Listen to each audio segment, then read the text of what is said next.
শুরু হলো সব খবর। নিয়মিত আয়োজনে স্বাগত জানাচ্ছি আপনাদের সবাইকে। সাথে আছে আমি খান তাজমিনা হাসান।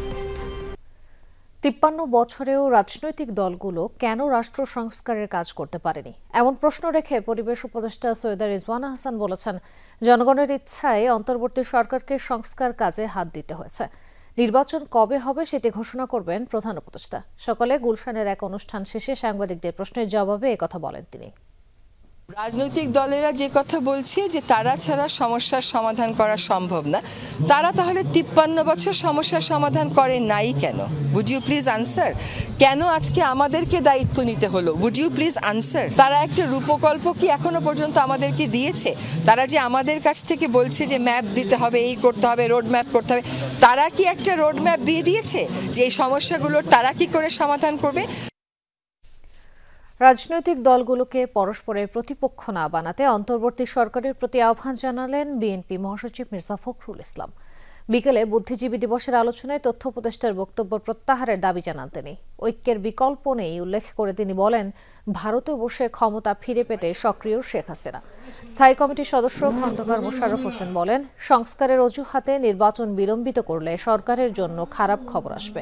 এ সময় অন্তর্বর্তী সরকার দ্রুততম সময়ে নির্বাচনী রোড ম্যাপ ঘোষণা করবে এমন আশা প্রকাশ করেন বিএনপির স্থায়ী কমিটির সদস্য হাফিজ উদ্দিন আহমেদ। সভার প্রধান অতিথি ডক্টর খন্দকার মোশাররফ হোসেন বলেন, নির্দিষ্ট দিন তারিখে সংস্কার শেষ হবে না। আমরা আশা করব যে গণতন্ত্র প্রতিষ্ঠার জন্য, যে ভোটাধিকার প্রতিষ্ঠার জন্য আমরা লড়াই করেছি, আমরা তার দ্বারপ্রান্তে উপনীত হয়েছি। সংস্কার শুরু করে আমরাও সমর্থন করব, কিন্তু সর্বাধিক গুরুত্ব দিতে হবে নির্বাচনকে। দয়া করে রাজনৈতিক দলগুলোকে বা রাজনীতিকে আপনাদের প্রতিপক্ষ বানাবেন না। হাজারবার বলেছি, আমাদের চেয়ারম্যান বলেছেন, আমরা বলছি এই সরকার ব্যর্থ হওয়া মানে জনগণ ব্যর্থ হয়ে যাবে। সফররত তুরস্ক ইন্টারন্যাশনাল জুরিস্ট ইউনিয়নের 16 সদস্যের একটি প্রতিনিধি দলের সঙ্গে বিএনপির ফরেন অ্যাফেয়ার্স অ্যাডভাইজরি কমিটির বৈঠক অনুষ্ঠিত হয়েছে। আজ বিকেলে গুলশানে দলটির চেয়ারপারসনের কার্যালয়ে এই বৈঠক অনুষ্ঠিত হয়। বৈঠকে বাংলাদেশের বর্তমান বিচার ব্যবস্থা, সমসাময়িক রাজনৈতিক পরিস্থিতি নিয়ে মতবিনিময় হয়েছে জানান বিএনপির স্থায়ী কমিটির সদস্য আমির খসরু মাহমুদ চৌধুরী। বৈঠক শেষে প্রেস ব্রিফিংয়ে তিনি বলেন, জুলাই বিপ্লবের পর যারা দেশ ছেড়ে পালিয়েছে তাদের ফিরিয়ে এনে কিভাবে বিচার নিশ্চিত করা যায় সেসব বিষয়ে আলোচনা হয়েছে। তুরস্কের অভিজ্ঞতাকে কিভাবে বাংলাদেশের বিচার ব্যবস্থায় কাজে লাগানো যায় সেসবও উঠে এসেছে আলোচনায়। এই যে স্বৈরাচার পালিয়ে যাওয়ার পরে এই অবস্থায় বাংলাদেশের বিচার ব্যবস্থা নিয়ে তাদের আলোচনাটা করেছে মূলত, এবং যারা যারা পালিয়ে গেছে দেশ থেকে তাদের ব্যাপারে আলাপ হয়েছে। বিচার তাদেরকে কিভাবে বিচারের আওতায় আনা হয়, তাদের দেশেও টার্কিতেও প্র্যাকটিস আছে, বিভিন্ন দেশে প্র্যাকটিস আছে। আওয়ামী লীগের রাজনৈতিক মৃত্যু হয়েছে এ মন্তব্য করেছেন জামায়াতে ইসলামীর আমির ডক্টর শফিকুর রহমান চৌধুরী। প্রায় এক যুগ পর সিলেটে প্রকাশ্যে হল দলটির কর্মী সম্মেলন ও সমাবেশ। প্রধান অতিথির বক্তব্যে তিনি জানান, দেশের শান্তি ও সার্বভৌমত্বের প্রশ্নে সবাই ঐক্যবদ্ধ। 2009 সালের পর সিলেটে প্রথমবার প্রকাশ্য সমাবেশ করল জামায়াত ইসলামী। নেতাকর্মীদের পদচারণায় পরিপূর্ণ হয়ে ওঠে সমাবেশস্থল। 11টার পর মঞ্চে ওঠেন জামায়াত আমির ডক্টর শফিকুর রহমান। এর আগে দলটির স্থানীয় ও কেন্দ্রীয় নেতৃবৃন্দ সমাবেশে উপস্থিত নেতাকর্মীদের উদ্দেশ্যে বিভিন্ন দিক নির্দেশনামূলক বক্তব্য দেন। বক্তব্যের শুরুতেই বিগত শাসনামলে নির্যাতিত নেতাকর্মীদের স্মরণ করেন আমির। অভিযোগ তুলেন, রাজনৈতিকভাবে মৃত্যু হলেও আওয়ামী লীগের চরিত্র পরিবর্তন হয়নি। জনগণের এই ধৈর্য, মানুষের প্রতি দায়বোধ, দেশের প্রতি ভালোবাসা একটা মহলের এখন সহ্য হচ্ছে না। তারা চেয়েছিল রক্তের পদ্মা, গঙ্গা, যমুনা, সুরমা বয়ে যাওয়া, তাহলে তাদের রাজনীতি আবার জমে উঠবে দেশে বিদেশে। এটা না হওয়ার কারণে এখন তারা অশান্তিতে আছে, এখন তড়পাচ্ছে। আগামী নির্বাচনে আওয়ামী লীগের অংশগ্রহণ সম্পর্কে ডক্টর শফিকুর রহমান বলেন, যারা মানুষের বুকে গুলি চালিয়েছে তারা কিভাবে ভোট চাইতে আসবে। আমি বলি, দেশকেই যারা সম্মান করে না তারা কার কাছে এসে নির্বাচনে ভোট দান করবে? যারা জনগণের কেনা টাকা, অস্ত্র এবং গুলি জনগণের বুকের উপর চালিয়ে দিয়ে সবশেষে তিনি বলেন, বৈষম্যহীন বাংলাদেশ গড়ে তোলাই জামায়াত ইসলামীর একমাত্র লক্ষ্য। আমরা বৈষম্য নয়, বরঞ্চ বৈষম্যহীন ন্যায় বিচার করব একটা সমাজ চাই। নাবিল হোসেন, যমুনা নিউজ, সিলেট। দুর্নীতি, সন্ত্রাস, চাঁদাবাজ ও দখলবাজ মুক্ত কারওয়ান বাজারের দাবিতে মিছিল ও সমাবেশ করেছে জামায়াত ইসলামী। বাদ জুমা কারওয়ান বাজার এলাকায় এই বিক্ষোভ সমাবেশ করেন নেতাকর্মীরা। এতে প্রধান অতিথি ছিলেন ঢাকা মহানগর উত্তরের কর্মপরিষদ সদস্য প্রচার ও মিডিয়া সেক্রেটারি আতাউর রহমান সরকার। তিনি বলেন, জুলাই বিপ্লবে ছাত্র জনতার রক্তের বিনিময়ে আল্লাহ বাংলাদেশের মানুষকে একটি সুন্দর পরিবেশ দিয়েছেন। সব শক্তি দিয়ে এই সুন্দর পরিবেশ বজায় রাখতে সবার প্রতি আহ্বান জানান তিনি। অবিলম্বে কারওয়ান বাজারের চলমান চাঁদাবাজি বন্ধে প্রশাসনকে কার্যকর পদক্ষেপ নেয়ার আহ্বান জানান তিনি। দেশের অধিকাংশ মানুষ জুলাই অভ্যুত্থান ভুলতে বসেছে, সে কারণেই খুনিদের নামে মিছিল ও স্লোগান হচ্ছে, এমন ক্ষোভ প্রকাশ করেছেন জাতীয় নাগরিক কমিটির মুখ্য সংগঠক সার্জিস আলম। জানান, কিছু মানুষ ব্যক্তি স্বার্থ উদ্ধারে ব্যস্ত। সকালে চাঁপাইনবাবগঞ্জ ফোরাম আয়োজিত আলোচনায় এসব কথা বলেন সার্জিস আলম। আপনার এলাকায় বিনিয়োগ যদি না হয়। সকালে রাজধানীর ডিপ্লোমা ইঞ্জিনিয়ার্স ইনস্টিটিউশনে মিলন মেলার আয়োজন করে চাঁপাইনবাবগঞ্জ সমিতি। অনুষ্ঠানে বৈষম্য বিরোধী আন্দোলনে নিহতদের স্বজন এবং আহতদের হাতে তুলে দেয়া হয় সম্মাননা ও আর্থিক অনুদান। এর আগে আলোচনায় অংশ নিয়ে ছাত্র নেতারা বলেন, অভ্যুত্থানে নিহতদের ত্যাগ কোনোভাবেই বৃথা যেতে দেবে না বাংলাদেশের তরুণ সমাজ। আমরা শহীদ হওয়ার জন্য গিয়েছিলাম, আল্লাহ পাক সুবহানাহু ওয়া তাআলা আমাদেরকে কবুল করেনি, কিন্তু আমরা কথা দিচ্ছি শহীদদের যে আকাঙ্ক্ষা ছিল সে আকাঙ্ক্ষা বাস্তবায়ন হওয়ার আগ পর্যন্ত আমরা আমাদের লড়াই চালিয়ে যাব এবং আমরা নিজেদেরকেও আমাদের জীবন প্রস্তুত করার জন্য আমরা প্রস্তুত আছি।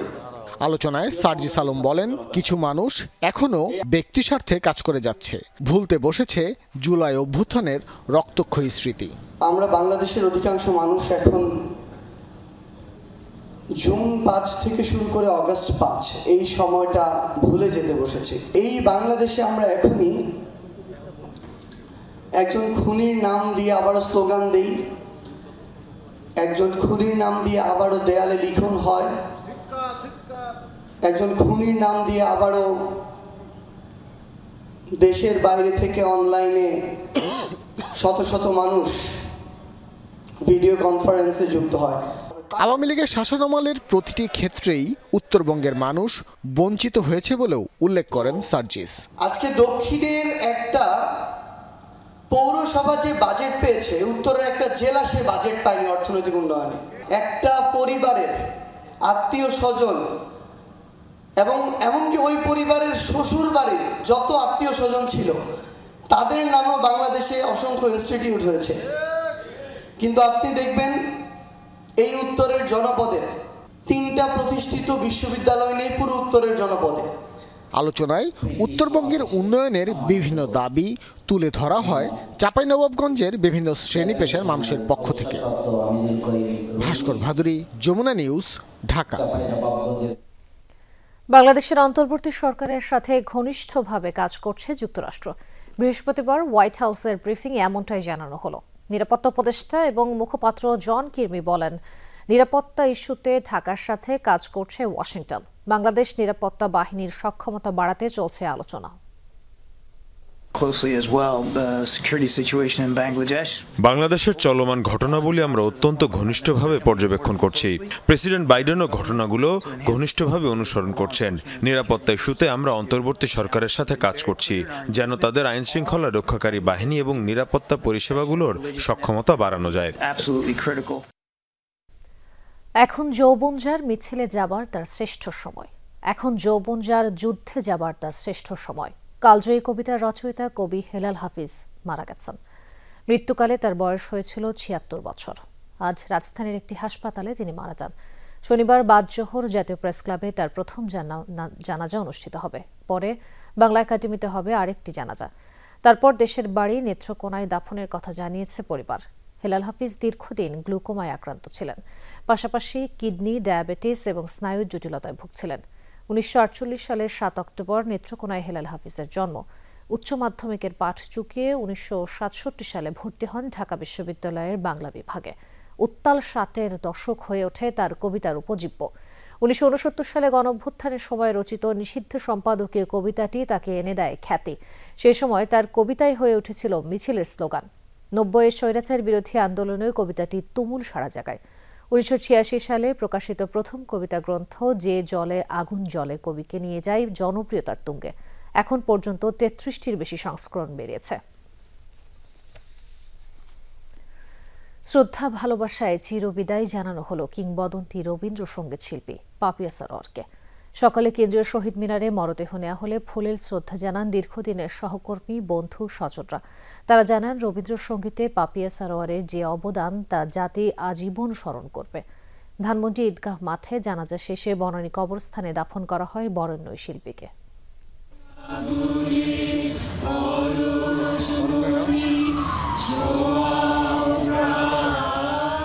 রবীন্দ্রসঙ্গীতেই যিনি কাটিয়েছেন জীবনের বড় অংশ, সেই রবীন্দ্রসঙ্গীত পরিবেশন করেই তাকে জানানো হয় শেষ বিদায়। সকালে রবীন্দ্রসঙ্গীত শিল্পী পাপিয়া সারোয়ারের মরদেহ আনা হয় কেন্দ্রীয় শহীদ মিনারে।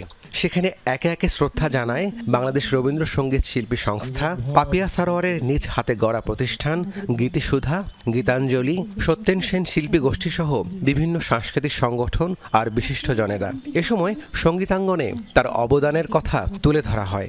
পাপিয়া সারোয়ার, আপনাকে আমরা ভুলব না, এই জাতি, এই প্রজন্ম ভুলবে না, আমরা কথা দিলাম। সকলের প্রাণের প্রিয় মানুষ হয়ে উঠেছিলেন যারা, তাদের চলে যাওয়াটা সত্যি বেদনার, মর্মান্তিক। তারা বলেন রবীন্দ্রসঙ্গীতের প্রচার প্রসার অনন্য উচ্চতায় নিয়ে গেছেন পাপিয়া সারোয়ার, তাই আজীবন তিনি বেঁচে থাকবেন কর্মের মাঝে। রবীন্দ্রসঙ্গীতকে তিনি শুধু লালন করেননি, মনে মনে সে পালনও করেছেন। শুধু গান না, একজন পরিপূর্ণ মানুষ হিসাবে যেভাবে আমরা একটা আদর্শ মানুষ হিসাবে ভাবি, পাপিয়া দিকে আমরা সেটাই দেখে এসেছি। স্বাধীনতার পর শান্তিনিকেতনে রবীন্দ্রসঙ্গীতে উচ্চশিক্ষা শেষে দেশে এসে কাজ করেন রবীন্দ্রসঙ্গীত চর্চায়। সারা জীবনই মা কাজ করেছে রবীন্দ্রসঙ্গীত এবং কালচারালি এস্টাবলিশ করা। মা সবসময় নতুন আর্টিস্টদেরকে প্রমোট করত। 2021 সালে 21শে পদক পেয়েছেন তিনি। এছাড়াও অসংখ্য সম্মাননা রয়েছে তার ঝুলিতে। রাব্বি সিদ্দিকী, যমুনা নিউজ, ঢাকা। বাংলাদেশের পরিস্থিতির উপরে নজর রাখছে ভারত, এই মন্তব্য করেছেন দেশটির পররাষ্ট্রমন্ত্রী এস জয়শঙ্কর। লোকসভায় দেয়া ভাষণে তিনি বলেন, বাংলাদেশের সংখ্যালঘু ইস্যুতে উদ্বিগ্ন ভারত। সম্প্রতি দুদেশের পররাষ্ট্র সচিব পর্যায়ের বৈঠকেও এই ইস্যুতে আলোচনা হয়েছে। বাংলাদেশের সংখ্যালঘুদের সাথে যা ঘটছে তা উদ্বেগ তৈরি করেছে। সংখ্যালঘুদের উপর একাধিক হামলার ঘটনা সামনে এসেছে। আমরা এই বিষয়টি নিয়ে উদ্বেগের কথা জানিয়েছি। আশা করি বাংলাদেশ নিজের স্বার্থেই সংখ্যালঘুদের উপরে হওয়া নির্যাতন প্রতিরোধ করবে। পিলখানা হত্যাকাণ্ড মামলার পুনর্তদন্ত, কারাবন্দীদের মুক্তি, মামলার সব রায় বাতিল সহ 8টি দাবি জানিয়েছে কারা নির্যাতিত বিডিআর পরিবার। সকালে রাজধানীর জাতীয় প্রেস ক্লাবে জহুর হোসেন চৌধুরী হলে এক সংবাদ সম্মেলনে এই দাবি জানান তারা। এ সময় অভিযোগ করেন, পিলখানার ঘটনা কোনো বিদ্রোহ ছিল না, এটি ছিল তৎকালীন সরকারের পরিকল্পিত হত্যাকাণ্ড। সীমান্তরক্ষী বাহিনীর ইতিহাসে কালো অধ্যায় পিলখানার নারকীয় হত্যাযজ্ঞ, যে ঘটনায় নির্মম মৃত্যু হয় 57 সেনা কর্মকর্তার। গেল 15 বছরেও সুরা হয়নি পিলখানা হত্যাকাণ্ডের। নানামুখী আলোচনা সমালোচনার পরও জানা যায়নি ঘটনার পেছনের ঘটনা। দায় চাপানোতেই কেটে গেছে বছরের পর বছর। আওয়ামী লীগ সরকারের বিদায়ের পর পিলখানা ঘটনার পুনঃতদন্ত নিয়ে আলোচনা চলছে জোরে সোরে। শুক্রবার জাতীয় প্রেস ক্লাবে পিলখানার ঘটনায় দায়ের করা 2 মামলায় অভিযুক্ত তৎকালীন বিডিআর সদস্যদের পরিবারের সংবাদ সম্মেলন। তারা জানান, পিলখানায় বিডিআর বিদ্রোহ ঘটেনি, তা ছিল ফ্যাসিস্ট সরকারের পরিকল্পিত হত্যাকাণ্ড। অভিযোগ করেন, বিদ্রোহের ঘটনায় গ্রেফতারকৃতদের নানাভাবে নির্যাতন করা হয়েছে বিগত সময়ে। বিডিআর সদস্যরা কোনো বিদ্রোহ করে নাই, বিদ্রোহ করেছেন তৎকালীন সরকার। তার ক্ষমতাকে ফাঁকামুক্ত করার জন্য এই বিডিআর ঘটনাটা ঘটাই দিয়ে তৎকালীন 25-26 ফেব্রুয়ারি উনি ফাঁকামুক্ত করেছেন। 15 বছর জেল খাটার পর, 16 বছর জেল খাটার পরেও জামিন হবে না। জামিনটা আমার অধিকার কিনা, আমরা কি বাংলাদেশের নাগরিক কিনা, এইটা আপনাদের কাছে আমার প্রশ্ন। সংবাদ সম্মেলনে পরিবারের সদস্যরা দাবি করেন মামলাগুলোতে ঢালাওভাবে আসামি করায় নির্দোষ ব্যক্তিরাও শাস্তি পাচ্ছেন। এজন্য ঘটনার সুষ্ঠু তদন্ত করে প্রকৃত দোষীদের শাস্তি দাবি ও বাকিদের মুক্তি দেওয়ার দাবি জানান তারা। ফ্যাসিস্ট স্বৈরশাসক হাসিনার প্রহসনমূলক যে 2টি মামলা করা হয়েছে, এই মামলার যে সকল রায় দেওয়া হয়েছে এই রায়গুলোকে বাতিল করতে হবে। আমাদের শহীদ পরিবার থেকে একজন প্রতিনিধি এবং আমাদের ক্ষতিগ্রস্ত পরিবার থেকে একজন প্রতিনিধি যেন এই স্বাধীন তদন্ত কমিটিতে থাকতে পারে এবং আমাদের বিষয়গুলো যেন আমরা জানতে পারি। এ সময় জানানো হয় হত্যা মামলায় 276 জন জামিন পেলেও বিস্ফোরক আইনের মামলা সুরাহা না হওয়ায় কারাবন্দী আছেন বিডিআর সদস্যরা। আমরাও চাই প্রকৃত খুনিদের সাদা আয়ত্তে রেখে তাদের বিচার হোক। রিয়াজ রায়হান, যমুনা নিউজ, ঢাকা। প্রায় 17 বছর পর গোপালগঞ্জ জেলা বিএনপির কার্যালয় আবারও চালু হয়েছে। সকালে শহরের গেটপাড়া এলাকায় কার্যালয়ের উদ্বোধন করেন জেলা বিএনপির সাবেক সভাপতি সিরাজুল ইসলাম সিরাজ। পরে সংক্ষিপ্ত সভায় বক্তারা বলেন, বিগত 17 বছর গোপালগঞ্জে বিএনপির কোনো দফতর রাখা সম্ভব হয়নি। আওয়ামী লীগ নেতাকর্মীদের হয়রানি ও নির্যাতনের শিকার হয়েছেন তারা। এরপর দোয়া ও মোনাজাতের আয়োজন করা হয়।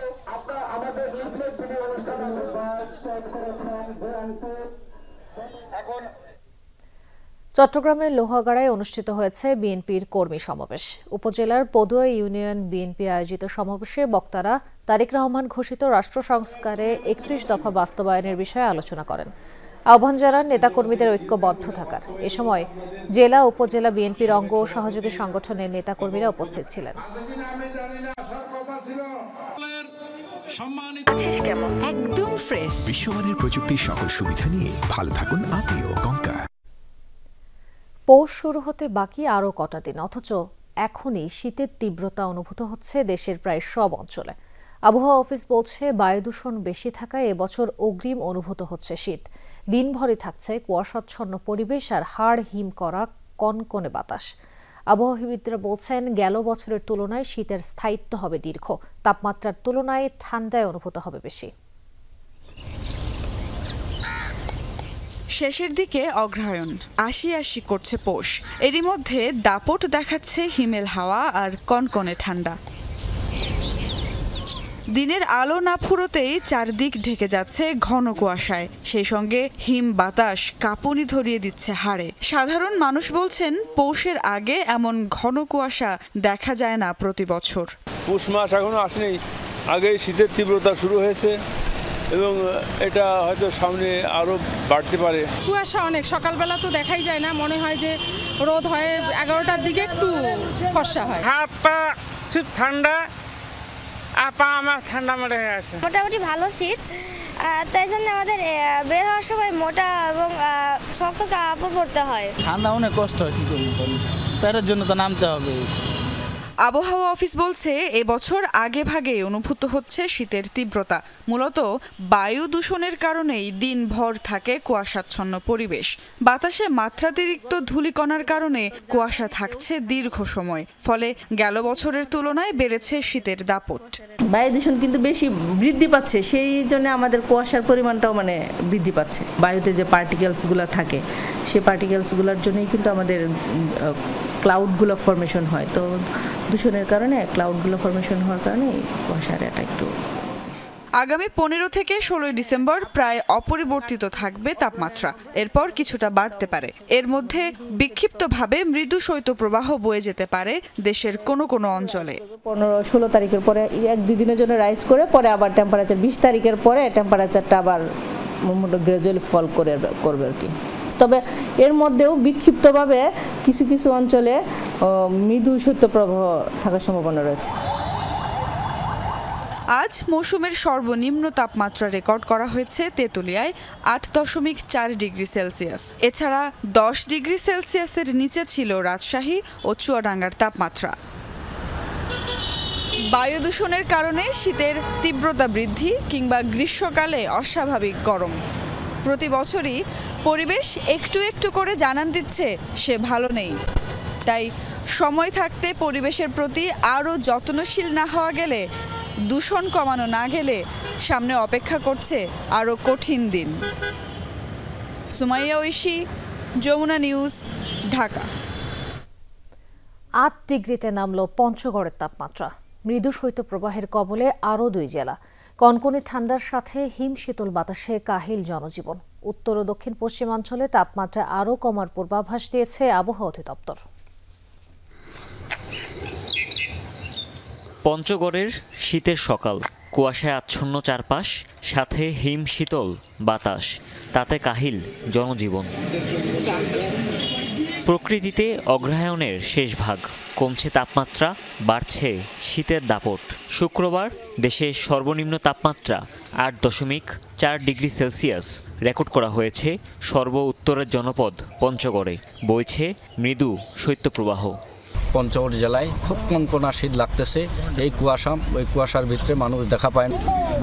শীতের কুয়াশা, ঠান্ডাতে থাকা যায় না। কনকনা শীত, গরিব মানুষ এখনো মোটা কাপড় পরে আছি। শীতের অত্যাচারে বাড়ি থেকে বাইরে হওয়া যায় না। আরও 2 জেলাও পড়েছে মৃদু শৈত্যপ্রবাহের কবলে। জেলাগুলো হলো রাজশাহী ও চুয়াডাঙ্গা। এতে ব্যাহত জীবনযাত্রা, বেশি বিপাকে ছিন্নমূল আর খেটে খাওয়া মানুষ। শীত বস্ত্রের অভাবে বাড়ছে কষ্ট। খুব শীত পড়ছে, শীতে হাত বের করতেই পারছে নি, তারপরে কোনো জায়গায় কাজকর্ম করতে পারছে নি, চলতে পারছে নি। মাঘ মাসে যে শীতটা, সেই শীতটা এখনই অনুভব করছে। হাটে গেলে শীতের বেলায় দাঁড়ানো যাচ্ছে না, হাত পায়ে কোনো কাজ করছে না, শীতের বেলায় সব অবশ্যই থাকছে। শীতের কারণে আমাদের ভাড়া হইতে হচ্ছে না, আমরা খুব সমস্যায় আছি। শীতের সাথে পাল্লা দিয়ে বাড়ছে রোগবালাই, রোগীদের চাপ হাসপাতালে। আক্রান্তদের বেশিরভাগই শিশু। ঘন কুয়াশার কারণে ব্যাহত হচ্ছে দৌলতদিয়া পাটুরিয়া ঘাটে ফেরি চলাচল। উত্তর ও দক্ষিণ পশ্চিমাঞ্চলে শীতের দাপট আরও বাড়ার পূর্বাভাস দিয়েছে আবহাওয়া অধিদপ্তর। হুমায়ুন রশিদ, যমুনা নিউজ। নুরুল ইসলাম ফাউন্ডেশনের উদ্যোগে ঢাকার নবাবগঞ্জে শীত বস্ত্র বিতরণ করা হয়েছে। প্রথমে নবাবগঞ্জের আগলা ইউনিয়নে শীত বস্ত্র বিতরণ করেন যমুনা গ্রুপের চেয়ারম্যান অ্যাডভোকেট সালমা ইসলাম। পরে চোরাইন, গালিমপুর, ব্রাহা ও বক্সনগর ইউনিয়নে শীতবস্ত্র বিতরণ করেন তিনি। সহায়তা পেয়েছেন প্রায় 6,000 মানুষ। শীতবস্ত্র পেয়ে নুরুল ইসলাম ফাউন্ডেশনের প্রতি কৃতজ্ঞতা জানান হতদরিদ্ররা। পর্যায়ক্রমে নবাবগঞ্জের আরও 14 ইউনিয়ন, দোহারের 8 ইউনিয়ন এবং 1 পৌরসভায় শীতবস্ত্র বিতরণ করা হবে।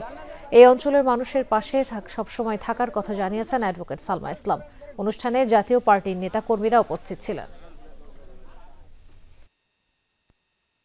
বিগত 17 বছর ধরে আমি আমাদের এই 14টি ইউনিয়নে ঘুরে ঘুরে আমি অনেক শীত বস্ত্র, শীত আসলে এবং ঈদ আসলে ঈদের বস্ত্র, কাপড় চোপড় নিয়ে আপনাদের মাঝে আমি হাজির হই।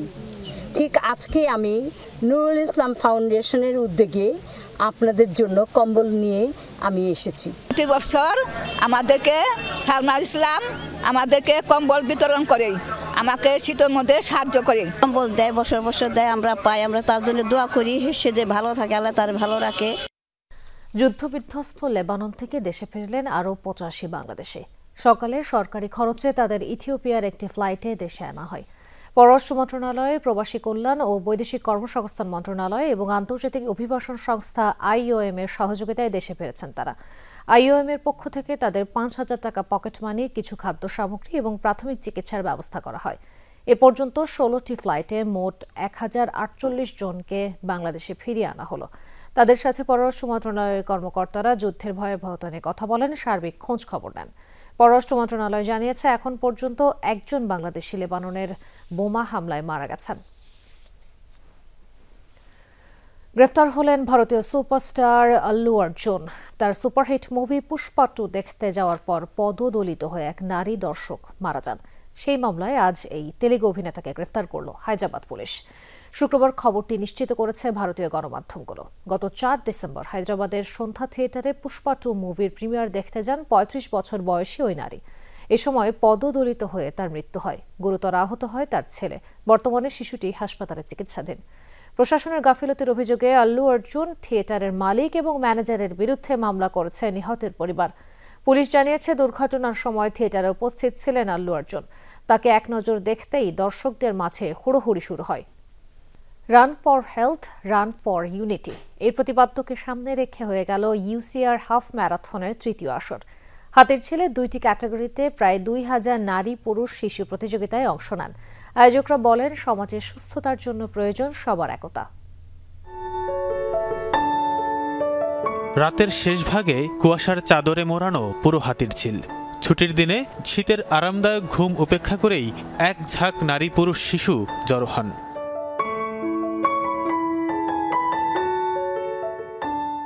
Run for health, run for unity, এই প্রতিপাদ্য নিয়ে তৃতীয়বারের মতো এ আয়োজনে ইউসিআর, যেখানে দৌড়েছেন প্রায় 2000 মানুষ।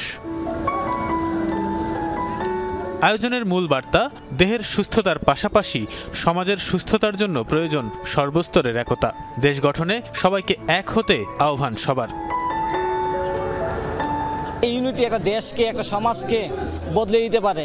সো আমরা যারা একে অপরকে সহযোগিতা করতে পারি, তাহলে আমরা অনেক কিছু চেঞ্জ করতে পারি। Look at the crowd, vibrant, when everyone is running together, একটা একা একা ওয়ার্কআউট করা, একটা হচ্ছে a whole community। দেশের যে পরিস্থিতি, সবাই এক থাকা প্রয়োজন। এই ধরনের অ্যাক্টিভিটিসের মাধ্যমে যখন নাকি ছেলেমেয়েরা এবং সাধারণ মানুষ ইনভলভ থাকে, তখন কিন্তু অন্য কোনো বাজে কাজের মধ্যে তারা থাকে না। অংশগ্রহণকারীরা জানান, দেহ ও মনকে সুস্থ ও সতেজ রাখতে, নগর জীবনকে আরও একটু স্বাস্থ্যকর করতে নিয়মিত দৌড়ের বিকল্প নেই। Health is important, so health ভালো রাখার জন্য দৌড়াতে হবে, সেটা ঘুমের চাইতেও বেশি ইম্পর্টেন্ট। নিজের জন্য যদি কিছু করতে হয়, তাহলে এই ঘুম ভেঙে আপনাকে সকালবেলা রান করতে হবে। দৌড়িয়ে আমার স্ট্রেংথও বাড়ছে, আবার এনার্জিও বাড়ছে, আবার অনেক মজাও লাগছে। আমি রিসেন্টলি ফিটনেস নিয়ে একটু কনসিয়াস হয়েছি, তো আমার কাছে মনে হয় দৌড়ানোটা অনেক ইম্পর্টেন্ট। রেগুলার বেসিস যদি দৌড়ানো হয়, তাহলে তো আমাদের শরীর সুস্থ, সব দিক দিয়ে আমরা ফিট থাকতে পারি। আয়োজনে ছিল 2টি ক্যাটাগরি, 21.1 কিলোমিটার ও 7.5 কিলোমিটার দৌড়ে যোগ দিয়ে সুস্থতা ও একতার বার্তা ছড়িয়ে দিলেন সবাই। শারীরিক এবং মানসিক সুস্থতার জন্য দৌড়ের ভূমিকা সবারই জানা। এই ম্যারাথনের আয়োজকরা বলছেন, দেশের এবং সমাজের সুস্থতার জন্য চাই সবার একতা। তানফির সিদ্দিক টিপু, যমুনা নিউজ, ঢাকা। গাজীপুরে বিএনপি চেয়ারপারসন খালেদা জিয়ার রোগ মুক্তি কামনায় দোয়া ও মিলাদ মাহফিল অনুষ্ঠিত হচ্ছে। দুপুরে শ্রমিক দলের কেন্দ্রীয় কমিটির সভাপতি সালাউদ্দিন সরকারের বাসভবনে দোয়া মাহফিলের আয়োজন করে গাজীপুর মহানগর কর্মজীবী দল। এ সময় তারেক রহমানের 31 দফা প্রস্তাব বাস্তবায়নের লক্ষ্যে নেতাকর্মীদের নিয়ে আলোচনা সভা অনুষ্ঠিত হয়। পরে খালেদা জিয়ার রোগ মুক্তি কামনায় বিশেষ দোয়া ও মোনাজাত করা হয়। এ সময় বিএনপি ও সহযোগী সংগঠনের নেতাকর্মীরা উপস্থিত ছিলেন। মাদারীপুরে অনুষ্ঠিত হয়েছে জাতীয় নাগরিক কমিটির মতবিনিময় সভা। সকালে জেলা শিল্পকলা একাডেমির সম্মেলন কক্ষে এই সভার আয়োজন করা হয়। এ সময় নাগরিক কমিটির কেন্দ্রীয় যুগ্ম আহ্বায়ক আলামিন বলেন, বৈষম্য বিরোধী আন্দোলনে শত শত শহীদের জীবনের বিনিময়ে নতুন স্বাধীনতা অর্জিত হয়েছে। এই দেশে আর কোনো বৈষম্য থাকবে না। ফ্যাসিবাদীরা পালালেও তাদের দোসররা সক্রিয় আছে। দেশবিরোধী সকল ষড়যন্ত্রের বিরুদ্ধে ঐক্যবদ্ধ থাকতে সবার প্রতি আহ্বান জানান তিনি। খুলনায় মেধাভিত্তিক TV reality show Ispahani Mirzapur বাংলাবিদের 6ষ্ঠ পর্বের বিভাগীয় বাছাই পর্ব অনুষ্ঠিত হয়েছে। জেলা স্কুলে দিনব্যাপী ছিল এই প্রতিযোগিতা। অংশ নেয় বিভিন্ন শিক্ষা প্রতিষ্ঠানের ষষ্ঠ থেকে 10ম শ্রেণীর হাজার শিক্ষার্থী। বাছাই পর্বেও সাহিত্য ও ব্যাকরণ ভিত্তিক বহু নির্বাচনী প্রশ্ন এবং অনুভাবনমূলক প্রশ্নোত্তরের মাধ্যমে সেরা প্রতিযোগিতায় নির্বাচন করা হয়। তারা পরবর্তীতে ঢাকায় চূড়ান্ত পর্বে অংশগ্রহণ করবে। নতুন প্রজন্মের কাছে বাংলা সংস্কৃতি, শুদ্ধ বাংলা বানান ও ব্যবহার ছড়িয়ে দিতে এই প্রতিযোগিতার আয়োজন করে আসছে ইস্পাহানি মির্জাপুর।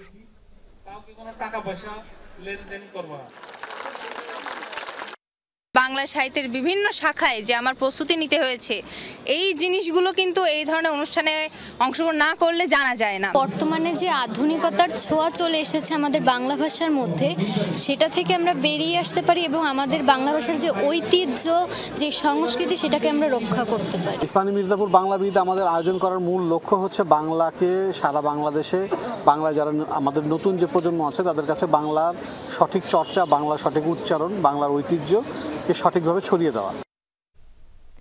উদযাপিত হলো ঢাকা বিশ্ববিদ্যালয়ের মার্কেটিং বিভাগের গোল্ডেন জুবলি ও গ্র্যান্ড রিইউনিয়ন। সকালে বিশ্ববিদ্যালয়ের সেন্ট্রাল গ্রাউন্ডে রিইউনিয়নটির উদযাপন হয়। এর আগে 7 ডিসেম্বর শুরু হয় সপ্তাহব্যাপী এই আয়োজন। অনুষ্ঠানে প্রধান অতিথির বক্তব্য দেন অন্তর্বর্তী সরকারের পার্বত্য চট্টগ্রাম বিষয়ক উপদেষ্টা সুপ্রদীপ চাকমা। অনুষ্ঠানের কর্মসূচির মধ্যে ছিল সাংস্কৃতিক আয়োজন, আজীবন সম্মাননা, পুরস্কার বিতরণ ও র্যাফেল ড্র। অনুষ্ঠানে মার্কেটিং বিভাগের সকল শিক্ষক, অ্যালামনাইয়ের সাবেক সভাপতি ও সাধারণ সম্পাদক সহ বিভাগের প্রাক্তন ও বর্তমান শিক্ষার্থীরা অংশগ্রহণ করেন।